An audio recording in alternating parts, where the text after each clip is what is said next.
즉 내막의 두께 몇 밀리다 그런 숫자만 보는 게 아니라 배아가 잘 내막에 앉을 수 있는 개념이죠.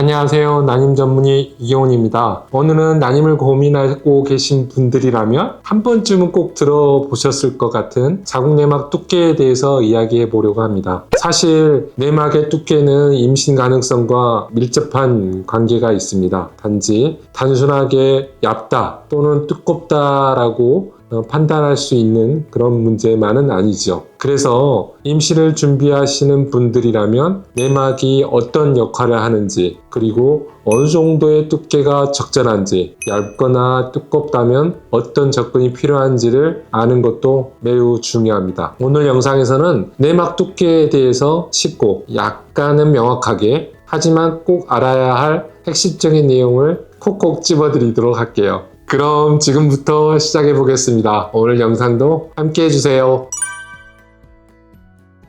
내막의 두께는 임신을 준비하는 분들에겐 정말 중요한 요소예요. 특히 배아 이식을 준비하는 분들에겐 정말 중요하다고 판단되는 부분이죠. 배아가 자궁에 착상하기 전과 후 내막이 얼마나 건강한지, 그 중에서도 두께가 어느 정도인지는 착상 성공 여부에 아주 중요한 영향을 줄 수 있어요. 다행히도 내막의 두께는 질초음파로 아주 간단하고 정확하게 측정할 수 있는 검사 중에 하나로 알려져 있습니다. 그래서 많은 난임 클리닉에서는 배란식이나 배아 이식 전후 이렇게 내막의 두께를 꼭 체크를 하죠. 일반적으로 7에서 8mm 정도 이상의 두께를 가장 이상적인 자궁내막 두께 또는 착상 환경이라고 보고 있어요. 특히 실험관 시술과 같이 배아 이식을 해야 되는 경우 이러한 자궁내막의 두께는 중요하게 생각하고 있습니다. 2023년도에 한 연구가 나왔는데 신선주기 이식일 때를 기준으로 해서 내막의 두께가 7mm 미만인 경우 7mm 이상인 경우에 비해 임신율이 절반 가까이 낮아졌다는 보고도 있어요. 네, 내막의 두께는 앞서 말하는 것처럼 착상에 영향을 주는 매우 중요한 요소예요. 상태에 따라서 적절한 접근이 필요하죠. 우선 얇은 자궁내막인 경우에 이를 치료하려는 시도가 매우 다양해요. 유착이 있으면서 자궁내막이 얇아진 경우가 있거든요. 또한 자궁내막이 얇아진 요인 중에 가장 뚜렷하고 명확하게 치료가 가능한 부분이 바로 자궁내막 유착이에요. 내시경 검사를 해서 자궁내막 유착이 발견된다면 바로 섬유화된 조직을 수술적으로 제거하고 내막을 회복할 수 있는 약물 치료를 할 수 있기 때문이죠. 이건 정말 효과가 분명한 방법이에요. 그래서 내막이 얇다 하면 우선적으로 내시경 검사부터 하는 거죠. 그런데 내시경 검사를 했는데 내막에 유착이 없다 이러면 좀 이야기가 달라져요. 그렇게 된 경우에 약물 치료를 하게 되죠. 먼저 내막의 혈류를 개선하는 방법을 택해요. 혈류가 좋아지면 내막의 두께도 두꺼워질 거라는 생각을 하게 되는 거죠. 혈류를 개선할 수 있는 방법으로 가장 먼저 생각되는 방법은 아스피린을 복용하는 거죠. 아스피린은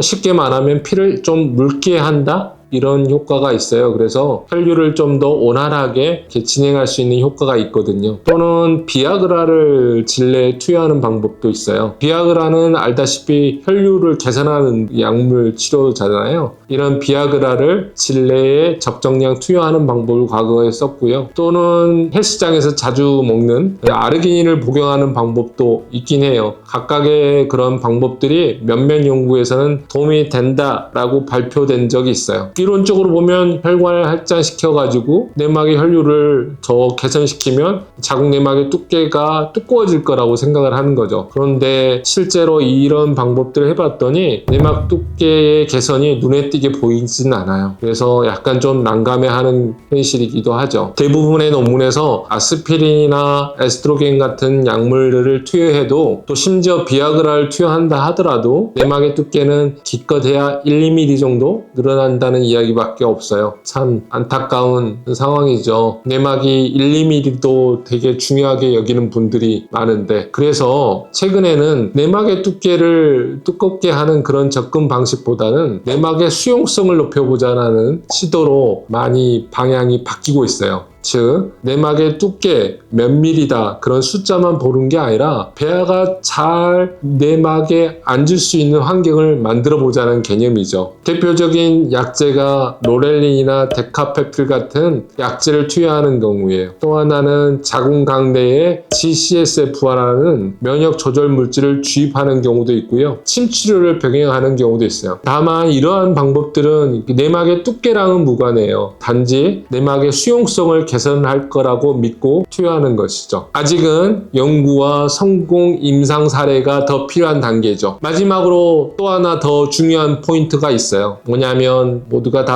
알고 있는 거겠지만 내막 두께 개선이 어렵다면 그리고 내막 수용성 개선으로 특별한 효과를 갖지 못했다면 아예 착상력이 좋은 배아를 만드는 데 집중하자라는 그런 전략이에요. 실제로 내막이 아주 얇은 경우에도 고품질 또는 좋은 배아를 이식해서 임신에 성공한 사례가 있거든요. 즉 배아가 강하고 튼튼하면 환경이 조금 부족하더라도 착상할 수 있다는 이야기예요. 예를 들어 나팔관 같은 경우에는 내막이 없거든요. 근데 나팔관에 임신이 돼요. 그렇다면 착상에는 배아의 힘이 매우 중요하다는 거죠. 또 하나의 중요한 시도 중에 하나가 자궁 내막의 유익균과 유해균의 비율을 조절하는 거예요. 예전에 영상을 다뤘던 내용 중에 하나인데 바이노스 검사를 말하는 거죠. 자궁 내막의 미생물 환경을 확인하고 필요한 경우에 항생제를 치료하고 그 이후에 유산균을 적절하게 투여하여 내막의 유익균을 조정하는 방법인데요. 도움이 될 수 있다는 연구 결과들이 나오고 있어요. 마지막으로 최근에 많이 시도되고 있는 방법이 내막 PRP 시술이에요. 자기 혈액에서 성장인자를 뽑고 그 성장인자를 농축하여 자궁 내에 주입하는 방식인데 저희 병원에서도 시도하고 있죠. 특히 저희 병원에서는 내시경을 이용해서 자궁각 내에 넣지 않고 자궁 내막 밑에 직접 주입하는 방식을 사용하고 있는데 조금 더 직접적인 효과를 기대하고 있어요. 최근 이 방법으로 임신에 성공한 케이스도 있어서 앞으로 더 많은 데이터가 쌓이게 되면 효율적인 방법이 될 수도 있을 것 같아요. 정리하자면 내막이 얇다고 좌절할 필요는 없어요. 유착 제거, 혈류 개선, 내막 수용성 향상, 유익균, 유해균 환경 조절, 그리고 좋은 고품질의 배아 확보, 이러한 다양한 전략들이 있거든요. 이들 각각이 서로 보완적으로 역할을 하면 임신에 성공할 수 있어요. 여러 가지 방법이 있기 때문에 내막이 얇다고 임신이 잘 안 된다고 포기할 이유는 없는 것 같아요. 중요한 것은 내 몸에 맞는 맞춤 치료를 찾는 거죠. 그리고 꾸준히 시도를 하는 거예요. 여러분의 가능성은 숫자 하나로 결정되는 건 아니거든요. 착상이 잘 되기만 한다면 이후 내막의 두께는 임신 유지에 큰 영향을 주지 않아요. 착상이 된 후부터선 내막이 주도적으로 임신을 유지하는 역할을 하진 않아요. 태반이 오히려 더 그런 역할을 하죠. HCG와 같은 임신은 내막 HCG 호르몬이 적절히 분비되면서 내막이 안정적으로 유지되기 때문이에요. 따라서 착상 이후 내막이 얇다고 너무 걱정하기보단 기쁜 마음으로 다음 단계를 집중하는 게 오히려 더 나아요.